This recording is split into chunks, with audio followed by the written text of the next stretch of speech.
Ebitongole bya poliisi mu nsi eziwerera ddala 19 mu nnya zeegattira wansi w'ekitongole ki Interpol n'ekigendererwa zongera okumyumyula n'okugaziya okwerinda mu nsi zino kizisobozesa okuzuula amangu wamu n'okukaliga abamenyi b'amateeka. Ekitongole kino kye kivunaanyizibwa ku kugaba ekiwandiiko ekikakasa nti omuntu si muzzi wa misango. Kiyite Certificate of Good Conduct ng'amawanga ag'enjawulo kwe gasinziira okuwa omugwira omulimu.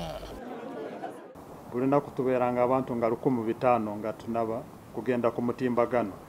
Naye bukyanga tugenda ku mutimbagano ekikyakendeeza. Wakati buli omu ajja ku ssaawa ejo ayagaliddemu.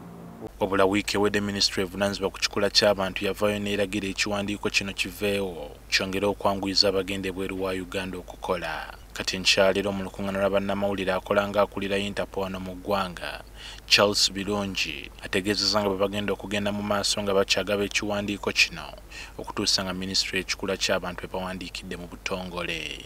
Naye kyengambye kati bunaaba Ministry of Labour ekijjeko nga kimu ekyetaagisibwa oli ng'agenda kunoonya emirimu ebweru then balina kutuwa mu buwandiisi. Omwogezi wa minisitule ekikula ky'abantu Frank Mugabi atangaazizza ng'okugyawo ekiwandiiko kino eri abantu ba bulijjo abagenda ebweru okukola bwe kwali okusalawo ku lukiiko lwa baminisita ng'era kigenda kusigala eri abo bagenda okukola emirimu gy'obukuumi bwokka. Etteekero yaliisizza wiiki ng'emu emabegaawo era nga tubadde tulinda kye tuyita cabinet extract.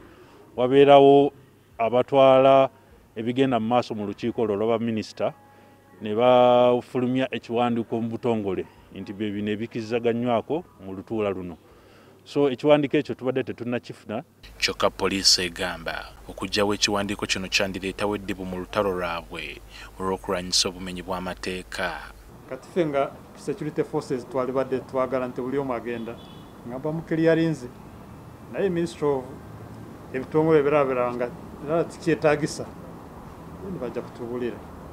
Tetusuubira nti kijja kusaawo enjawulo y'amaanyi kubanga already ebibuuzo bitubuuza bannaffe abagenda okukola ebweru bingi nnyo era nga ebisingira ddala byekuusa ku neeyisa yaabwe.